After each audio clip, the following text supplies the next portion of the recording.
ओम नमो भगवते वासुदेवाय। तो आज हम बात करेंगे पुरुषोत्तम मास महात्म्य कथा की अध्याय 6 की। तो आइए हम देखते हैं कि अध्याय 6 में आगे क्या बात कही गई है।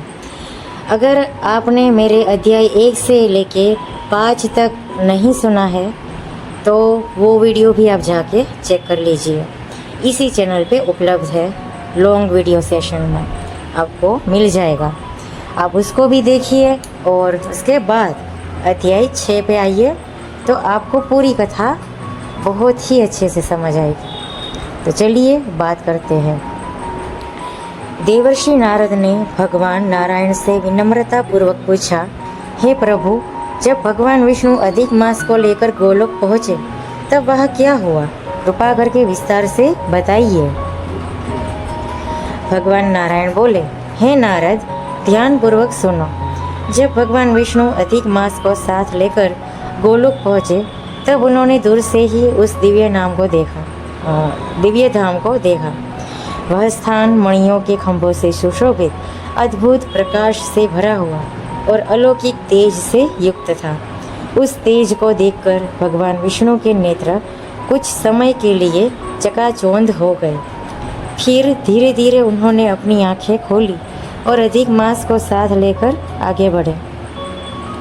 मंदिर के समीप पहुंचकर द्वारपालों ने उनका आदरपूर्वक स्वागत किया। भगवान विष्णु अत्यंत प्रसन्न होकर भीतर गए और वह रत्नमय सिंहासन पर विराजमान भगवान श्री कृष्ण को साष्टांग प्रणाम किया। श्री कृष्ण गोपियों के मध्य रास मंडल में विराजमान थे। श्याम वर्ण मुरलीधारी पीताम्बर धारण किए हुए अत्यंत मनोहर और दिव्य स्वरूप वाले भगवान विष्णु ने हाथ जोड़कर उनकी स्तुति की। हे गोविंद, आप गुणों से परे, अविनाशी, अद्वितीय और संपूर्ण सृष्टि के आधार हैं। आप रासलीला के स्वामी, भक्तों के प्रिय और परम आनंद के स्रोत हैं। मैं आपको बारंबार नमस्कार करता हूँ। स्तुति के बाद भगवान विष्णु को श्री कृष्ण की आज्ञा से सिंहासन पर स्थान मिला। फिर उन्होंने कांपते हुए अधिक मास को आगे लाकर श्री कृष्ण के चरणों में प्रणाम कराया। तब भगवान श्री कृष्ण ने आश्चर्य से पूछा, हे विष्णु, ये कौन है? यह यहाँ क्यों आया है और ये इतना दुखी क्यों है? गोलोक में तो कोई भी दुखी नहीं होता, यहाँ तो सब आनंद में रहते हैं, फिर ये रो क्यों रहा है? तब भगवान विष्णु खड़े होकर विनम्रता से बोले, हे प्रभु, ये अधिक मास है, इसका कोई स्वामी नहीं है, इसलिए सभी इसे तुच्छ समझते हैं। इसमें सूर्य की संक्रांति नहीं होती, इस कारण इसे अशुभ और मलमास कहा जाता है। सभी शुभ कार्यों में इसे वर्जित किया जाता है और इसका अपमान किया जाता है। वे आगे बोले, हे नाथ, अन्य सभी मास, काल, ऋतु और संवत्सर अपने अपने स्वामियों के कारण सम्मानित है, परंतु ये अकेला और निराश्रित है। इसी कारण ये अत्यंत दुखी होकर मरने तक का विचार कर बैठा था। तब ये मेरी शरण में आया और मैं इसे आपके पास लेकर आया हूँ। इसका दुख अत्यंत गहरा है, जिसे केवल आप ही दूर कर सकते हैं।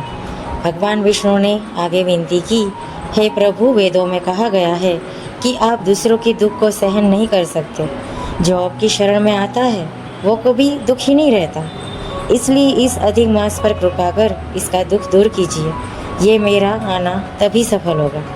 इतना कहकर भगवान विष्णु हाथ जोड़कर श्री कृष्ण के सामने खड़े हो गए और उनके उत्तर की प्रतीक्षा करने लगे। यह सब सुनकर मुनिगण अत्यंत उत्सुक हो उठे। उन्होंने कहा, हे सुत जी, आप हमें आगे की कथा सुनाइए। भगवान श्री कृष्ण ने इस पर क्या उत्तर दिया? उन्होंने अधिक मास के साथ क्या किया? तो इस तरीके से अध्याय 6 भी पूर्ण होता है। आपको मेरा ये वीडियो कैसा लगा? क्या आपको अध्याय 6 की कथा सुनने में आनंद आया? अगर आया है तो आप जय श्री कृष्ण ज़रूर लिखें और हाँ, इस चैनल को सब्सक्राइब करना बिल्कुल ना भूलें, क्योंकि ऐसे और भी वीडियो आगे आते रहेंगे।